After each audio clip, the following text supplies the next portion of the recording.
You know I've been around and doing it, but now it's my time to shine and start proving it. I'm losing it, I'm moving it.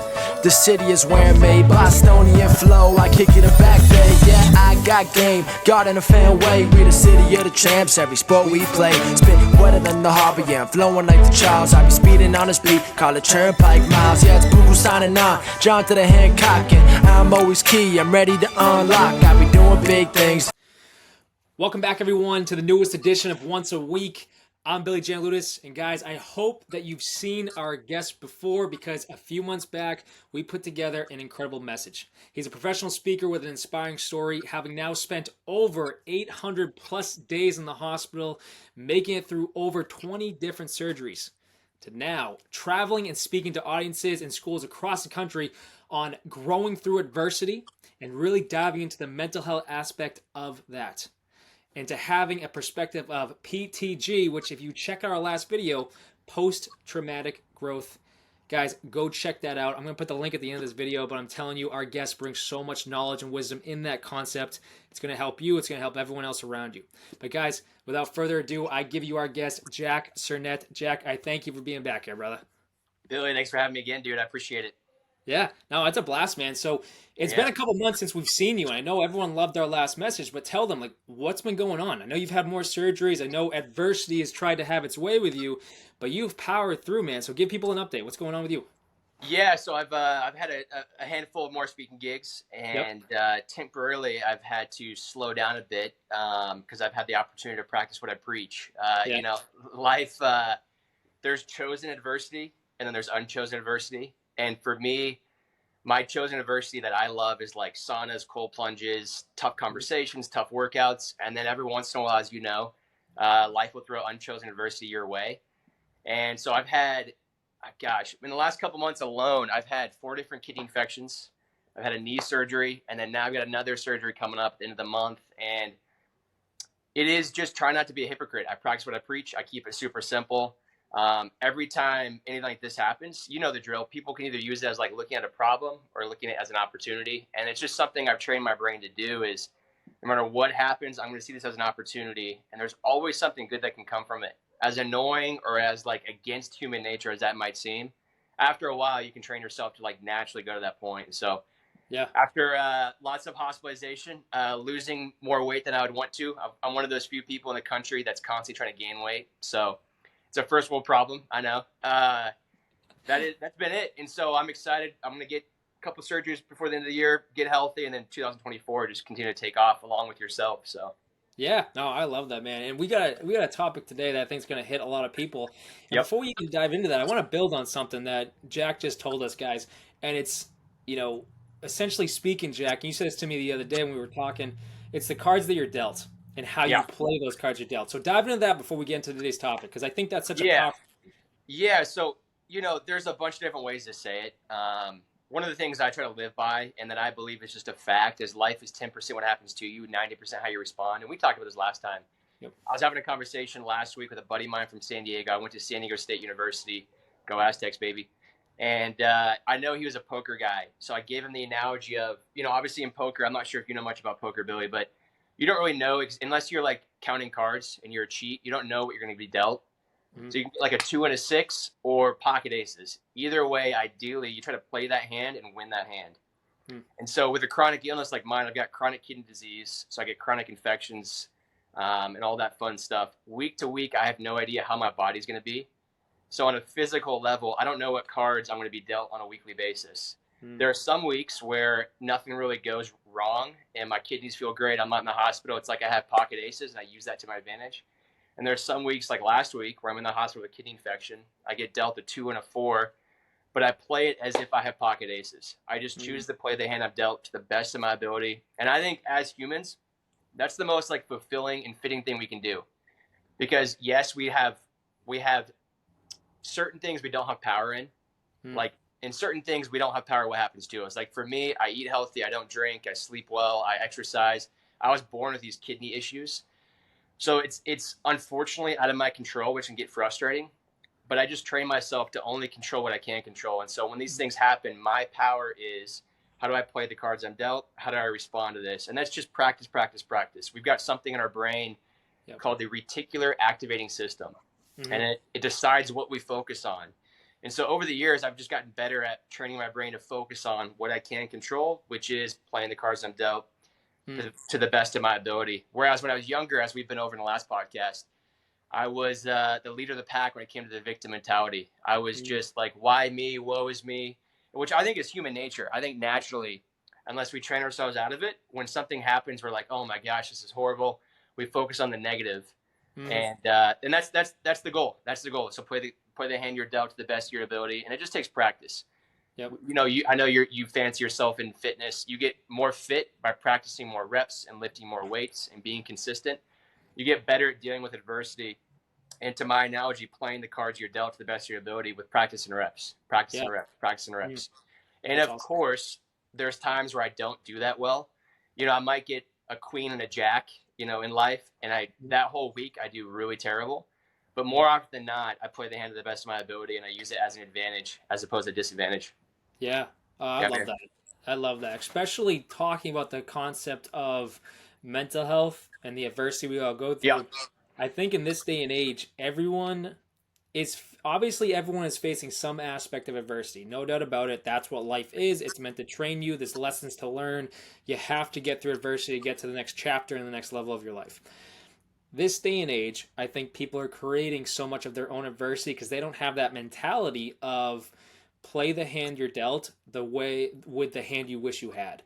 And if people were able to take your philosophy right there, it keeps you in the game. It keeps you with a confident perspective, a higher perspective to really move forward. So I give you so much credit for finding that in yourself, but now bringing that to audiences because, yeah, people have said, oh, it's the hand you're dealt for years, but your side of it, your philosophy of it, and your experiences and adversity you've been through brings so much power to that concept. I think people need it. But that brings me into today's topic, and I want people to really take hold of this because Jack and I both spend time speaking to audiences, yes, but speaking to students and speaking to schools and speaking to colleges, high schools, middle schools, whatever it is. And there's one thing that Jack and I bring to so many different schools that we're hearing from school counselors, we're hearing from teachers, we're hearing from principals, that the mental health perspective of things is such a need in the world. But because of the curriculums that are going on in the world, because every single school has to get their test grades in, their school grades in, the curriculum done by a certain period, less and less can teachers and counselors of everywhere give time to the students and help them grow on a mental health level, on a mindset level, on a personal level. And when Jack and I were growing up and we were going to school and whatnot, we always had a favorite teacher. And it wasn't because that teacher taught a certain way, it's because that teacher connected to us in a certain way. And in this day and age, that connection is starting to fade because there's so much work and stress putting on our teachers' shoulders. So when Jack and I step into these audiences and we step into these schools, we're allowing kids and students of all ages to grow in a mental health way, in a personal way, so they can face the adversities that are coming down the line and that they might be going through now. So in this concept today, guys, Jack and I are going to really dive into the needs of these schools and why helping them in a mental health way is so needed because the next generation is facing every single hurdle that could ever be put in front of them. So I know I just went off on that, guys. I want you to bear with us as we talk about it because I think this is going to be more of part one of this topic because this can go into so many different ways. I want to get Jack on here more and more because we connect so well and we're creating such an impact for students. And if you're a parent or teacher, whoever it is, and you have students in your household or area around you, I'm telling you, what we're saying right now, it's across the board with the schools you talk to. It's needed. So, Jack, I say all that to pass it back off to you right now. With what we've discussed and seeing the needs in all these schools, how have you seen mental health become more and more of a major need in students? Because you've done a lot of work with students. Yep. Well, you know, it's wild. When I was a student, when I was in middle school, high school, college, I had that viewpoint of, oh, I'm probably one of the only few people who has this because it wasn't a very open dialogue thing. And it still really isn't. You know, I think some of the stigma is going away, which is great. And I think that's helped. But one thing that I've noticed is everywhere from my first gig I spoke at in Oceanside, California, Mhm. Through my last 8 gigs, I'm 8 for 8 now, 8 in a row. Once I break the ice and introduce myself, I'll ask the students general questions like, who here currently struggles with anxiety? Mm. And tons of hands are shoot up. Depression, over half. Stress, OCD, and eating disorder, a couple will pop up. And sometimes, obviously, kids might not want to raise their hand in front of everyone else. So afterwards, the staff at these schools are always blown away by how many kids come up to me after this long ass line. And it's not necessarily because I'm so cool, but it's because I was talking about mental health, I encourage them, hey, if you guys want someone to talk to, come up to me afterwards. The staff is always blown away by the number of kids, and it's the ones that sometimes you don't even expect. I know the first speech I ever did a handful of years ago, they brought me in because the prom king and star quarterback committed suicide, but no one knew. No one knew. This is a big high school in California. And then they realized after that, gosh, there is a large percentage of people who are 5150s, which are students who are suicidal or have suicidal ideations, and just in general struggle with this stuff. But we don't necessarily have like a resource or someone they connect to on that. And so that's what really opened up my mind. Like, okay, there's a need for someone like me, someone like you, or even just schools in general to bring in other people virtually to talk on this subject, because you know this, Billy, and I know your audience does too. None of us are immune to it. You know, we're all mortal. And the one thing that I always try to tell students is we all have mental health, just like we all have physical health. We all have financial health. I know right now my financial health is, because the medical bills isn't amazing. It's probably not on your level. We all have spiritual health. We all have relational health. And our actions and our habits will dictate the levels of that health. And so for us, obviously with our mental health, there's certain things we can do and not do, which would dictate how well our mental health is doing. And then a lot of times I'll bring up examples of different professional people to these students, just to kind of have an even playing field, to make them realize, like, hey, like, just because you struggle with your mental health, it's not like an abnormal thing, essentially. Mm-hmm. But I think the most prominent thing I can speak to, and we talked about this recently, was the last 8 speaking gigs I did. 8 for 8, after the speech was over, the staff was blown away by how many of the students struggle with mental health that they didn't realize. Yep. And in a weird way, one of the best compliments I got was, there's a counselor at the school who emailed me afterwards and said, I am happy there's a line at my door, which is weird, because she's not happy kids are struggling, but she's happy kids are going to her. Does that make sense? For sure. And it's one of those things where if you can open up that dialogue and destigmatize just the subject of mental health, emotional health, people can realize, like, this is all something we have to chronically and consistently work on. Yeah. Oh, I love that. It's spot on. And people listen right now. I believe that society has taught us, humanity has really taught us to kind of have our blinders on. You're going through your own life, you're figuring out your own life, you're trying to make it through your own life. And because of that, you're unaware, or your awareness isn't as high as others, to what other people are going on around you. And I'm not saying that's everyone. I'm not trying to generalize anything. But when we have more ability to open our eyes to the people around us, we start to realize what people are going through. And that allows you to grow in your heart. It grows in love. It grows in joy. It grows in all these different emotions. On a student basis, what these kids are going through now, and I say kids because it's all ages, but it's up the line to colleges, it's up the line to parents even. We're going through so many struggles right now where anxiety, as Jack said, depression, eating disorder, anger, all these different mental health aspects, these emotional aspects are affecting everyone in such a deep way.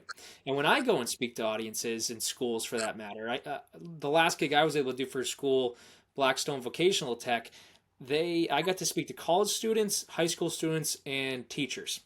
And I spoke on the emotional guidance scale, which I teach to all my clients and audiences, because it allows them to really pinpoint where they fall on the emotional scale of how they're feeling, which at the end of the day is what mental health is. You could be feeling depressed, you could be feeling anxious, you could be feeling angry, you could be feeling joy, you could be feeling love, you could be feeling gratitude, wherever emotion you fall. And it allows me to teach these people, not just kids, how powerful your thoughts, your words, and your actions are. And that's kind of what Jack was saying earlier with the hands that you're dealt. What are your actions going to be? What are your thoughts going to be on that hand you're dealt? How are you going to take action to overcome it? How are you going to speak to yourself and speak to those around you on these deeper concepts to help you through the adversity when it comes? When I go and speak to schools on that, it's not just the kids raising their hands, it's the teachers raising their hands saying, I wish I had this when I was a kid. And we're not teaching the kids nowadays how to actually live a life, because we're so busy trying to teach math, English, history, and what happened 300 years ago rather than what's happening in our immediate lives now. I think all of that curriculum is needed. I really do. I think that develops an incredible human being for society. But a human being in society is different than a human being walking out their life. And if you're a kid going through all this and you're struggling with depression, you're struggling with anger, you're struggling with anxiety, your family's falling apart, and you have to, or instead of talking about that, you're being told to go learn about George Washington and whatever he did back in the day. You're not going to have the same want to be in that classroom because you're dealing with the muck of life. So when we step in, we give these kids a break of, wow, he's going to talk to me about things I'm actually going through and how to handle those. And then when you allow this grace period for them to really learn about what they're dealing with, they can then walk out of that auditorium, that workshop, whatever it is, with less on their shoulders and then go with clarity into their next classroom to, yes, learn about George Washington. And I find in that concept, you find grades start to rise because Yep. they had a little moment where, oh my goodness, someone took the weight off my shoulders, the weight off my heart, the weight off my mind, and I can see clearly for a moment. The beauty of teaching these concepts that Jack and I bring in our own respective rights to audiences is it brings them clarity and it brings them tools to how to then go about life, not on a one moment basis of, oh, hey, a speaker came in, taught me this, I'm going to use this now, and then never use it again. It teaches them things they can do in their daily life and daily walk in their journey to wherever it leads for their goals. So when we step in and we do this, we're allowing kids to learn to where they can then improve every single area. Because regardless of what you learn in a classroom, your mental health will follow you into every single area. So to hit that on the head, you then are helping a student, helping a kid, helping a parent, helping a teacher, helping whoever it is in life, so they can then improve and grow in life, which at the end of the day is what we are told school is meant to be for. That's the beauty of helping these kids in a mental health aspect. But Jack, I'll pass that off to you, man, because I know you dive into these deep areas and these tools aspects just as much. What are some tools you've been able to bring to audiences and help and students for that matter? Yeah. So to answer that, to piggyback on what you were saying, what blows my mind is the number of schools I speak to. The biggest group of students that truly need this are usually like the high performers, the straight A students, the high level athletes, the students who are used to the word perfectionism. And to your point, it doesn't matter how much information you have in your brain, how well you know all your subjects, how good your GPA is, how amazing your future major will be.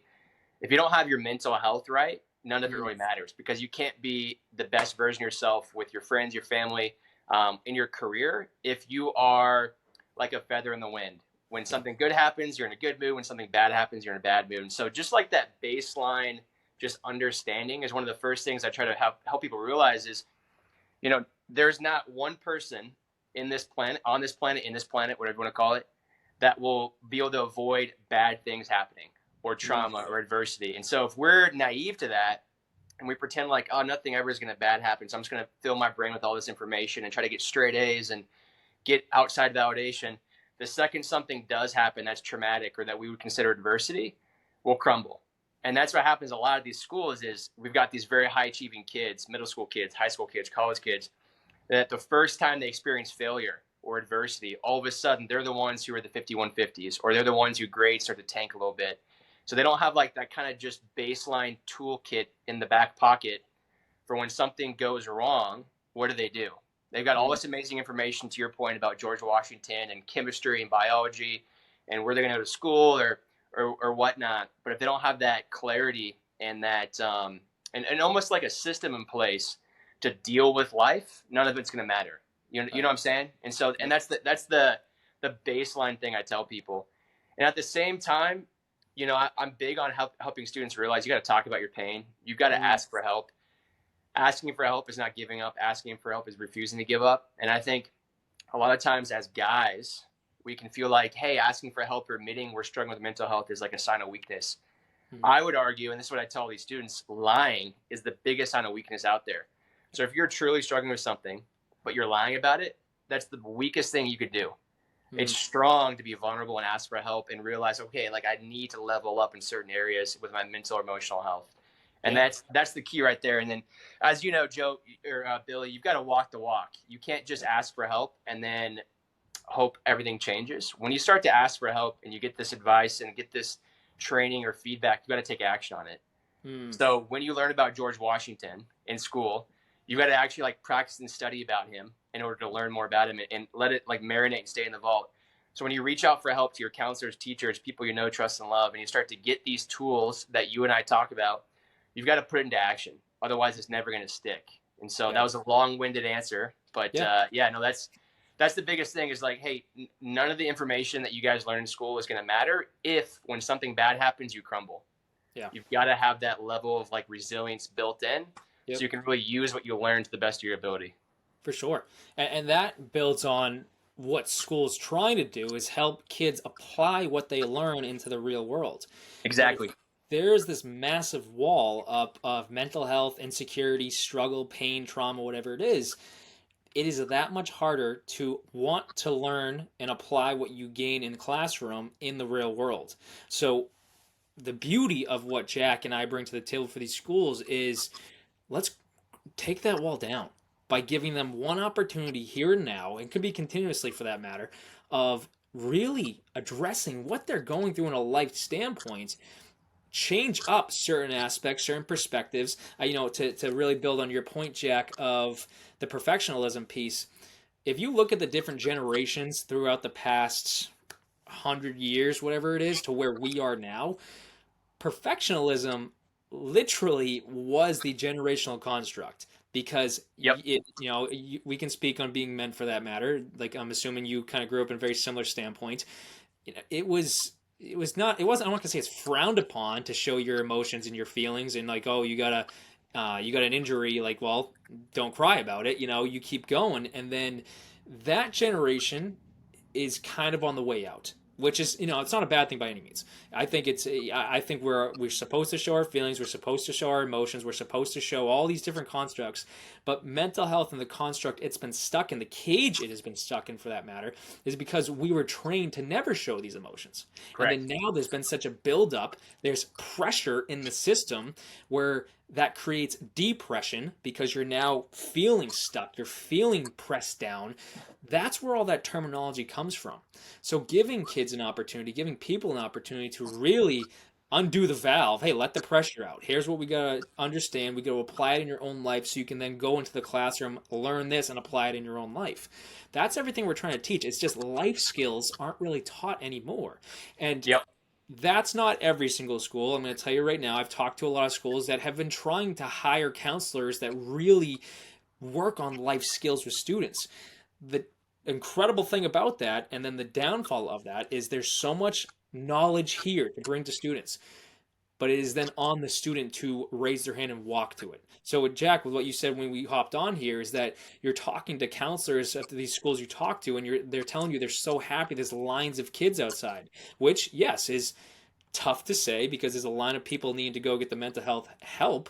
But at the same time, they're asking for it. They're able to speak up for themselves and say, hey, I'm struggling with X, Y, and Z. I want to be here and really figure it out. And that's the beauty of what you've brought them. You've inspired kids to raise their hand again and say, hey, step through the old perfectionism, the old construct of you can't show your feelings, you can't show your heart, you can't show your mind, and let's talk about it.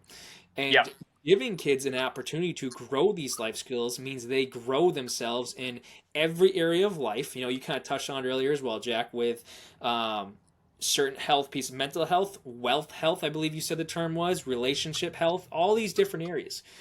I always looked at that as you have your mental, your mind, you have your physical, your body, and you have your spiritual, your spirit, your soul, everything like this. And if we set a goal in every single one of these areas, you are then growing in all these areas. On a life skill standpoint, there are so many different factors of your life. You've got your individual life, you've got your family life, you've got your relation life, you've got your school life, you've got your sports life, you've got your activity life, you've got your art life, whatever classroom you're in. You've got all these different versions of yourself that you step into and you really set your focus. You throw anything bad into that system, trauma, it throws the entire system off. So we have to allow ourselves an opportunity, and this is everyone, this isn't just students. We have to allow ourselves an opportunity to take a step back and realize, all right, let's look at the situation, let's survey it, what can I work on? And then Jack and I bring these tools to help students really understand, oh, wait a second, I can work on this stuff by myself. I can work on myself in how I think. I can work on myself and how I speak to everyone, but more so my internal dialogue. How do I speak to myself?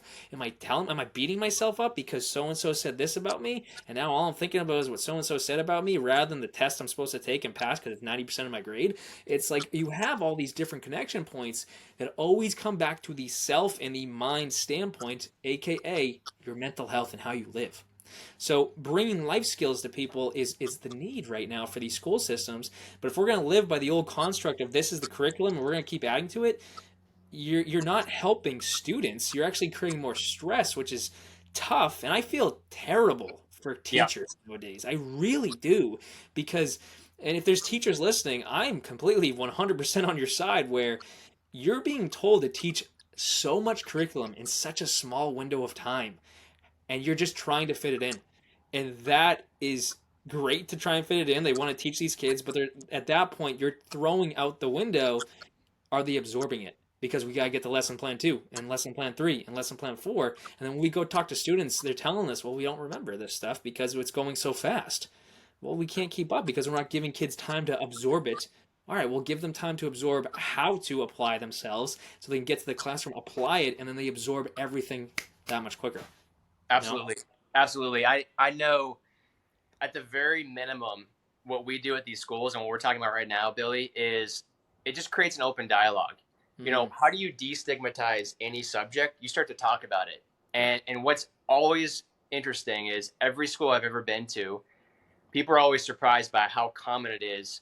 Like, so when one kid is vulnerable and doesn't lie and has courage and talks about the things he's struggling with, it's amazing how many other kids can relate to him. Or how many people come through the woodworks like, oh yeah, me too, which is just unbelievable. It's not just one school, it's every school I've ever spoken to. And yeah, no, I second everything you said. I know for me personally, you know, I grew up with the whole, you know, if a tear's coming down your cheek, you got to tilt your head and eat that tear before it falls off your face. And that's kind of the mentality that's still out there.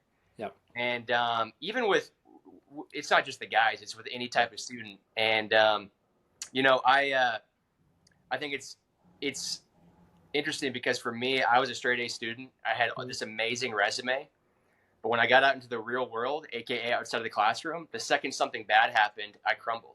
My mood and my mental health was always dictated by that. So no matter how much like knowledge I had or how amazing my future college was going to be, I didn't have the tools to deal with life. And that's to your point is, you know, it's not necessarily something that these teachers have the ability to always teach, or the school systems in America don't always teach it. And getting these kids to realize like this is important because it doesn't matter if you're valedictorian. If you can't deal with a quote unquote bad day, you're going to suffer and you're going to get held back. And that's a shame. That's a real shame. Because I don't know about you, but I'm nothing special. You know, I joke, I've got a friend of mine, he's got autism. He's an amazing kid. He always says, hey, I have a belly button just like you. So if I can do it, you can too. And it's like, I'm nothing special. I was literally like the biggest mental pansy forever. And I've been able to train my brain out of it and open up this dialogue and learn like vulnerability is a strength. So I know if I can do this, anyone else can too. At the same time, Billy, I was a sweetheart king at my school. I was a captain of the soccer team. I mean, I was like not some like nobody. I was like a well-known, fairly, I'm not trying to sound like an egotistical douche, but a fairly popular kid. And I was vulnerable about this in high school. And it's amazing how much that did for the school. The ability for someone in a quote unquote kind of like higher up position to talk about this, it's amazing. So that's what I think is cool. When you and I go into these schools, you know, you and I walk in, we seem like, you know, well-nourished, normal humans. We open up this dialogue, we talk about our tools, we talk about our experiences, and it's huge for these students, huge. And then, so I back up everything you said. I back up everything you said. There is, I don't know, you could argue there's never been a better time than now for this type of stuff. Right. Because I know, as I'm sure most people know, the mental health statistics are getting worse.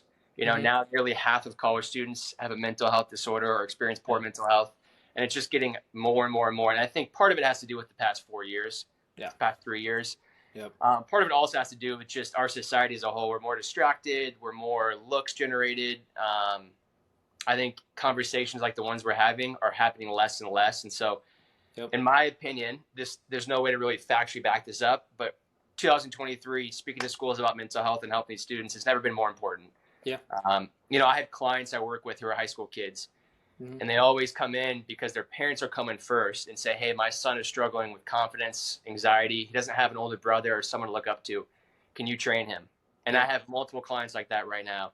And then with these schools, it's the same thing. These schools who have us come in to speak, they're the ones who realize the need, and we come in and make that impact. So 100%. yeah, I man. love that. It's so true. And, to echo everything you just said, but in a real world standpoint, just as much, I've got a client. So, if you're new to listen right now, you obviously see the name and everything, like I'm a coach, I'm a speaker, and I do a lot of life coaching for all ages, but I've got a client right now. He's at college. He's 21 years old. The kid's phenomenal. I'll tell this kid every single session he's an absolute genius, studying engineering, studying physics, wants to literally be an astronaut and travel into space. Like, I'm sitting there, this kid's got incredible goals.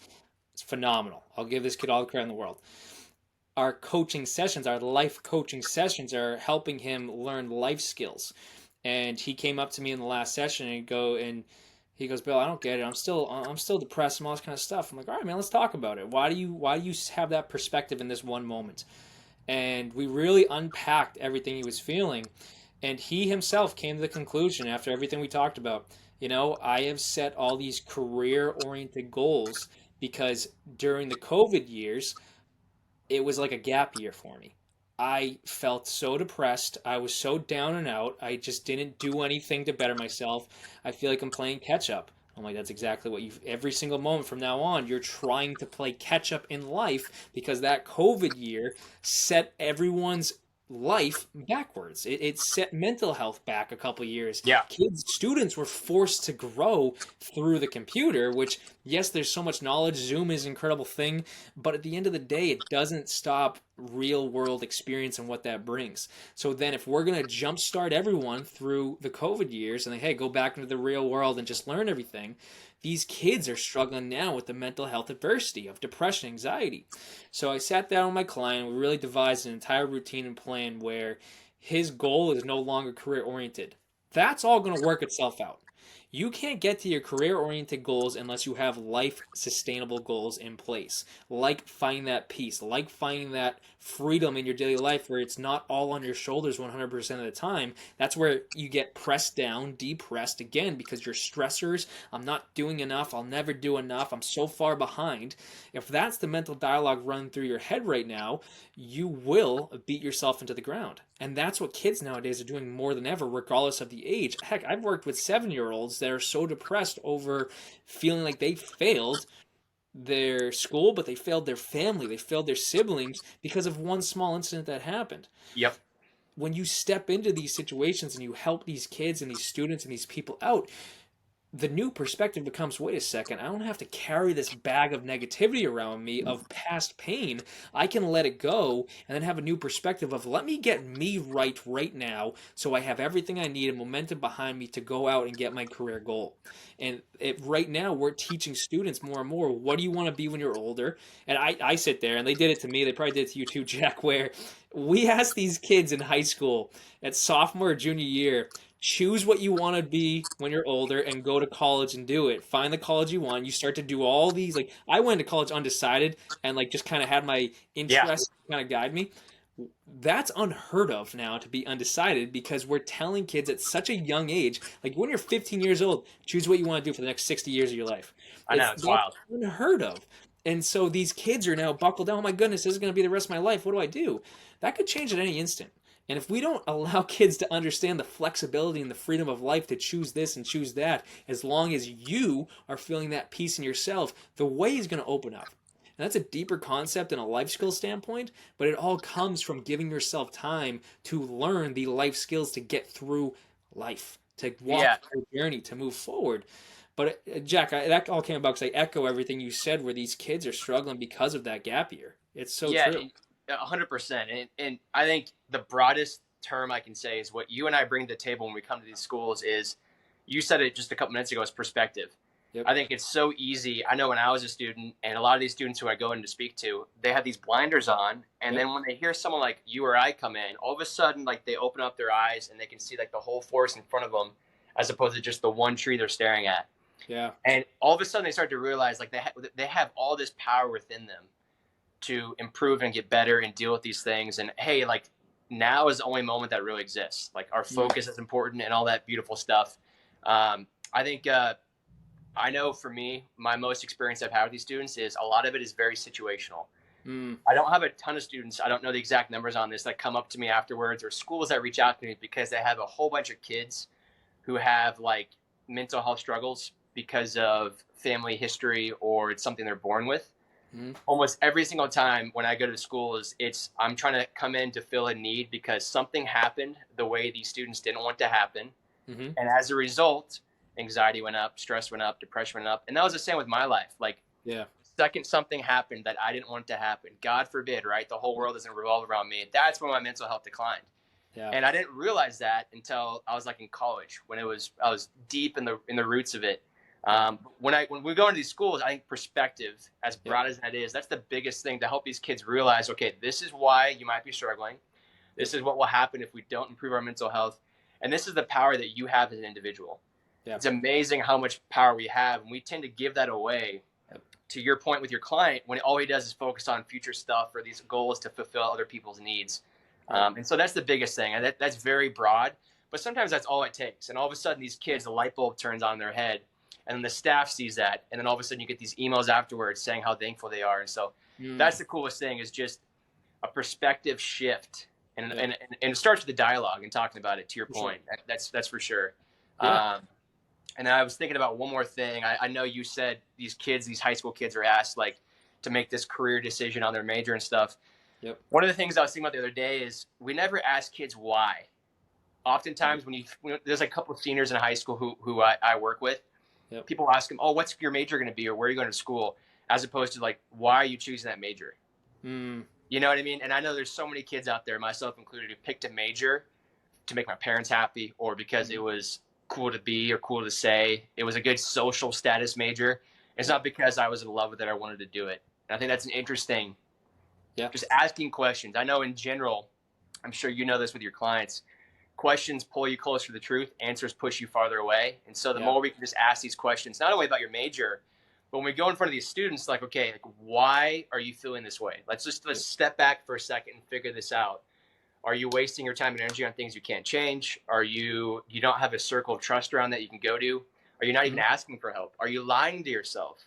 The whole 9 yards. And so I think that's what's fascinating about it. But back to what I was saying is, you hit the nail on the head. Perspective is, I think, the biggest, broadest thing we bring to the table. And then we just obviously get in the nitty gritty from there. So No, I love that. And now I'll say this point, and then we'll start to close it out, because there's going to be different parts to this topic that I want people to really hold on to as we have Jack more and more.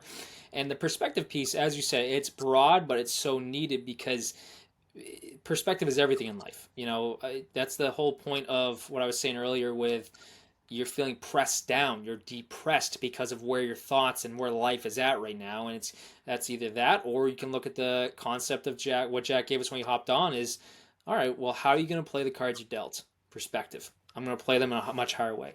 One thing that I bring but I bring to all these different schools is I end every gig I do with the question of, what beliefs do you stand on?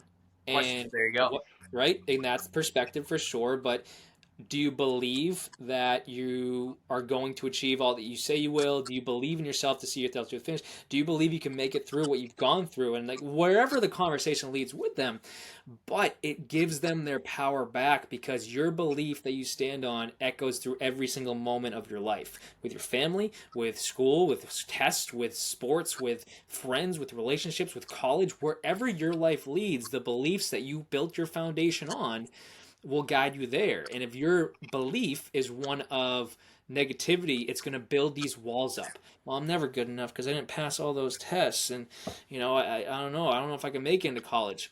Wall after wall after wall. But when we bring power back to these kids, and everyone for that matter, that they're anyone living, when you bring your power back to yourself and realize you choose what beliefs you stand on, your mental health becomes further into your control. It's no longer dictated by everything outside of you. The external is now dictated by the internal, as it always was. But we aren't teaching kids today to understand the deeper concept of that internal dialogue, that internal perspective, that internal belief. So I say all that to really bring this together now of, schools, counselors, teachers, principals, anyone. It doesn't even have to be schools, but in general, all of these things are affecting students, but are affecting people at the heart of the matter. When Jack and I step in front of a school, a college, whatever it is, a university, we then are really getting to the heart of your student body. We're getting to the heart of your teacher body. We're getting to the heart of everyone on that campus, for that matter, where they can take a look at themselves. They can really spend time on themselves. They grow these life skills. They understand what they're going through is happening for them rather than to them. And you start to grow through it. You then take your power back to become whatever it is you set your eye on, your intention on, whether that's to become, I don't know, a scientist or a teacher, whatever it is for someone in school right now. It becomes that much more attainable because you're now believing behind it. Everything is moving forward. But that's everything that we want to bring to these school systems. And so, Jack, I'm going to pass it off to you in a second. But teachers or anyone listening, we put this video together today. Two speakers coming together with knowing the need that is out there in the school systems. That is why Jack and I got together, because we see it, we hear it from these students, we hear it from these teachers, we hear it from everyone. We put this together for you right now to make the decision. Do I need that for my students? Would that help my students? If anything, Jack and I said really echoes where, you know what, my school is really struggling with this. Jack said a point earlier where when he comes into a school, it's usually because something happened. My question to that for school systems is, why wait for something to happen before building these life skills?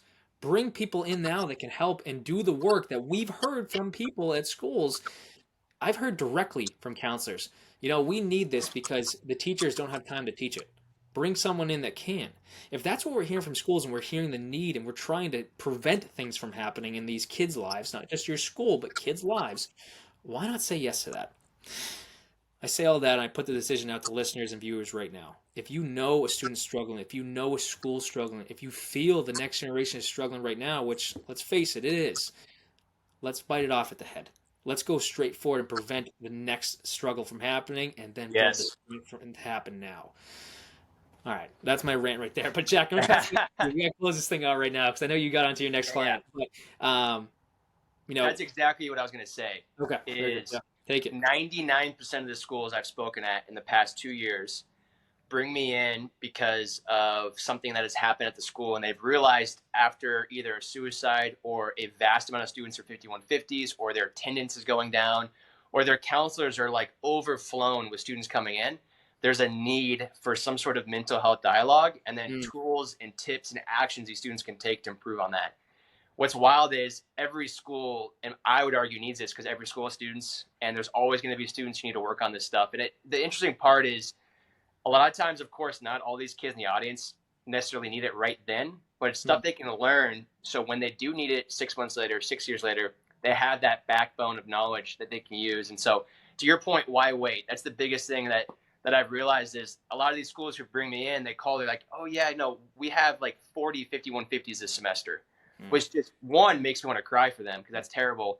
But it's like, okay, like this is a need, and we didn't get ahead of the curve. And so now let's take action and do this. So to your point, I would argue that every school should have this dialogue and have someone like Uri come in and start to change the narrative around things like the mental health. That way we don't have to ever have schools saying, hey, we've got a record high of suicides this month, or a record high of people who need to stop by the nurse's office to take, SSRIs, which is a real thing. And so that's it, is we're trying to get ahead of the curve, essentially, to your point. Yep. And not wait until it's too late, which does happen, unfortunately. It really does. And so, yeah, I did everything you said. Right back at you, brother. Yeah. No, I love it, man. And that's why, we wanted to put this topic together, but that's why, guys, I want Jack to be on here more. So you're going to see him pop up a lot more on these topics because there's such a need there. And schools, whoever's listening right now, if there is a need, let's bring something to it. Bring Jack, me, bring both of us in, and we can help your school move in such an incredible way.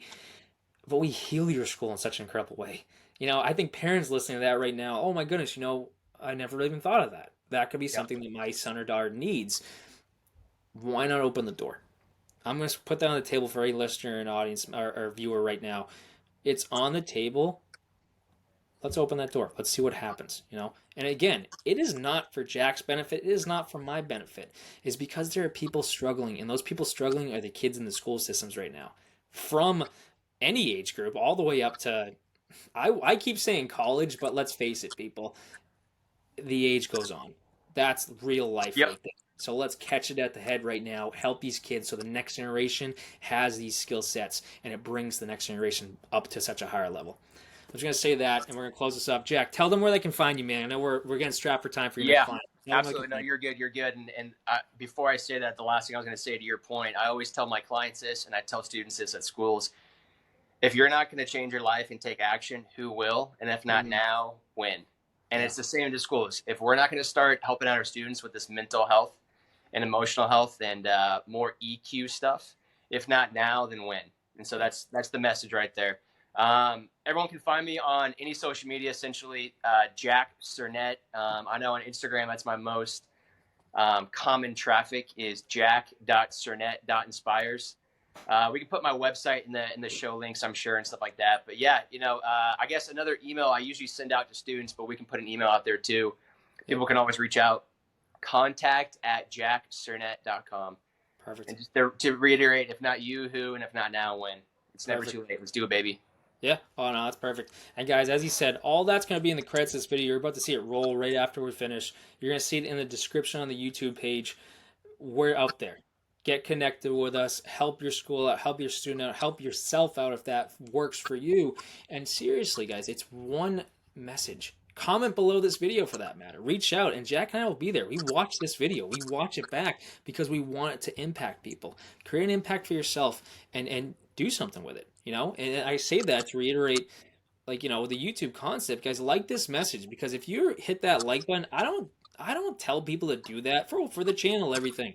Because if you like it, it is literally sent to other people that it can help. That's the goal of it. This entire channel was built because we want to help people. Share it to someone that you feel it could impact. If there's a school, if there's a principal, if there's a decision maker that this school needs it, share it to them. That's all we can ask you to do, is because you're helping the next generation in that concept. And then subscribe to Once a Week, guys, because Jack's going to be on here more. We're going to try and get more of these deeper, needy topics out there, because the need is the mental health concept. So I say all that to you guys. You have all of Jack's info. You're going to see it. For me, guys, BillyGLifeCoaching.com. Find me on Instagram, guys, at BillyGLifeCoaching. You're going to see all the tags and the creds about to roll. Reach out. That's all I can say. Reach out. If you're in need of a coach, guys, go to BillyGLifeCoaching.com. You can set up a free call with me, and let's talk about it. Let's dive into these concepts we talked about today. But, Jack, I know we got strapped for time in. I thank you so much for being here, brother. I think what we bring to the table is incredible, and I hope people take something from this. I hope that we get to speak on a stage together very soon, because I can only imagine the roof's not going to be able to hold, man. It's going to blow off the place. But, dude, there's so much Billy. there. Yeah. Thanks for having me. And, we're, positively impacting lives, one podcast, one speech at a time, baby. That's what it's all about.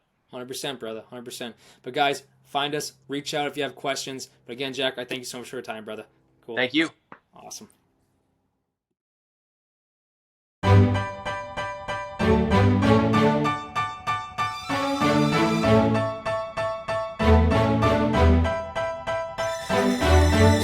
I've been around and doing it, but now it's my time to shine and start proving it. I'm losing it, I'm moving it. The city is where I'm made, Bostonian flow, I kick it a back day. Yeah, I got game, God in a fan way. We the city of the champs, every sport we play. Spit wetter than the harbor, yeah, I'm flowing like the Charles. I be speeding on this beat, call it Turnpike Miles. Yeah, it's Boo signing on, John to the Hancock, and I'm always key, I'm ready to unlock.